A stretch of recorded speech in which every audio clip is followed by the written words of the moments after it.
Hello and welcome to the AT&T Atlanta Falcons Training Camp Show.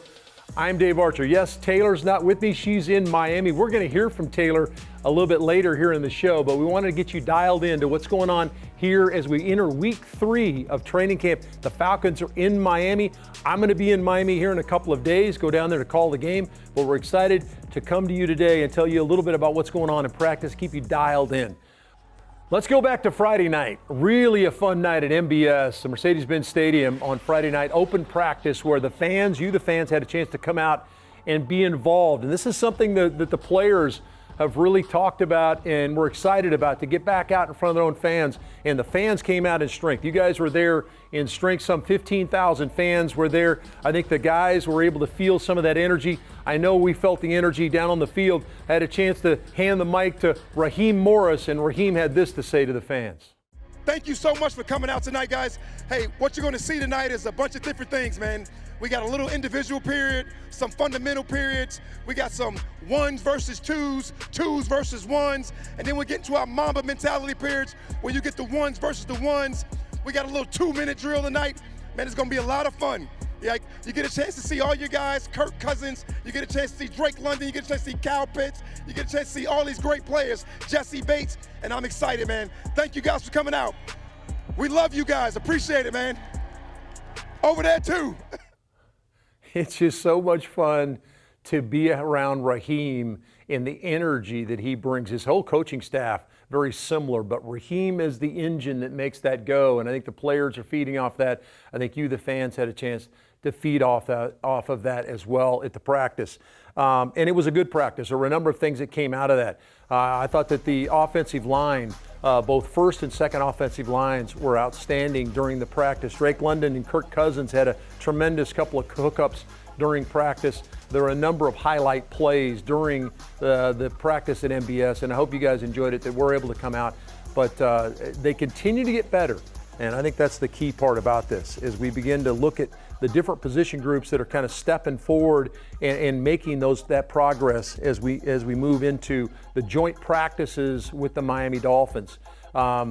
This is something that I think that it's an excitement level for the players. Whenever you get a chance to see different players, different pieces, different groups go against somebody different, there's no more cheating anymore. They don't know what you're doing. You don't know what they're doing. So there's a lot of value and a lot of learning for that. We had Taylor Vismore, who's going to join me now. Taylor's down in Miami, and she posted this report on what's going on with the Dolphins. Hey Arch, we're here at Baptist Health Training Facility in Miami, Florida, ahead of the preseason Week 1 game against the Dolphins. There is so much excitement in this joint practice already, just in the first day of practice with these two teams, from the coaches and players and fans. Everyone is excited to see these two teams kind of practice with each other as the week goes on. But that's what this is. It's practice. It's not a game until Friday, and of course that is a preseason game. But quarterback Kirk Cousins told the team today, hey, let's not get too excited to be here. Let's lock in. Let's practice. We're here to learn. We're here to get better. That's the point of these joint practices, is for both the Dolphins and the Falcons to get better as they look into the regular season. I'll send it back to you. I know you're doing a great job without me, but miss you guys. See you soon. Taylor, we miss you too, and look forward to getting down there to Miami and calling a game on 92.9 The Game, our flagship radio station here in Atlanta, as we get ready for the regular season, Miami Dolphins and the Atlanta Falcons on Friday night. But before that, and Taylor just touched on it, how important these practices are. Kirk Cousins, the leader of this football team, one of the leaders on this football team, talking about let's not get carried away with the fact that you're with the Dolphins. Let's make sure that we get dialed in on what we're trying to get done. And that's the key part about this. Make no mistake now, you ramp up. I had a chance to be a part of joint practices. The Dolphins used to come to us here in Atlanta, and we had a number of practices with them over the years, and it does ramp up. And so even though you're not in a game, there's a level that increases, that competitive spirit gets to flowing. And we're going to give you some of the highlights of the practice, the first practice, and you're seeing some of it here. I thought Atlanta's defensive backs did a pretty good job. Atlanta's wide receivers had a pretty good day as well. I think that certainly when you get in these kind of battles with a different team, they're going to have their wins, you're going to have your wins. But I think there was some key moments, and one of them was Drake London caught a pass over the middle, and sometimes you try to set the tone for who you're going to be. Drake got hit late on the play, and there was a little bit of a kind of jawing back and forth, a little bit of fisticuffs. Here's Drake making a play right here. And he got banged on a little bit late, and some of his teammates came to rally up. So, hey, a little bit higher level now when you start seeing a different colored jersey, and it kind of makes it for real. So we'll continue to monitor the joint practices, and we'll have a report for you next week on the training camp report as to how that went. Obviously, we'll also recap the game from Friday night. Now let's talk about something that maybe not being talked about enough that I think is going to be a key part of this, and that's the new kickoff rules. And this is something Marquise Williams has talked significantly about to his team and how they're having to adjust. And some of this you're going to have to adjust to on the fly, but there's kind of a bit of an overview as to what the new kickoff rule looks like. And I don't know if many of you have paid attention to this, but the new kickoff line, the kickoff line is still at the 35-yard line, but the only player standing on the 35-yard line is the kicker. All the other guys, the coverage unit that's going to run down will be on the opposition's 40-yard line, and they all must be touching the 40-yard line. The receiving team will be 5 yards away. 7 of the 9 players in the setup zone must have their foot on the 35-yard line, and then you can have 2 other guys that float between the 35 and the 30.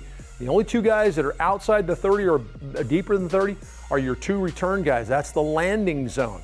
So there'll be some interesting nuances to that, and what kind of gadgets can you put in? Can you put some twists in? Can you put some pick plays in where you can get coverage guys clean to get to the returner?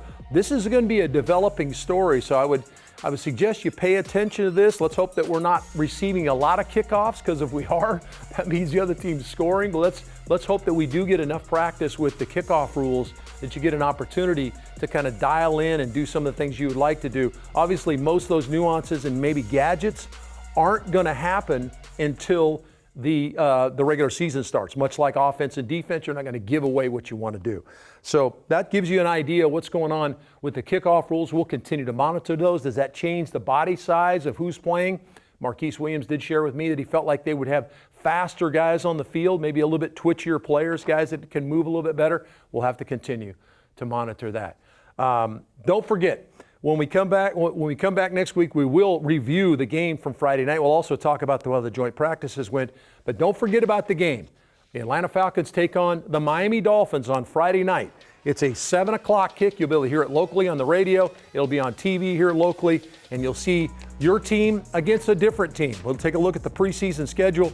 There's the Dolphin game at the top on Friday night. Then the following week, this team travels to Baltimore in a midday game, playing at noon, and then close out the season here at home at Mercedes-Benz Stadium against Jacksonville, the final preseason game of the year. So those 3 preseason games got one chance here at Mercedes-Benz Stadium.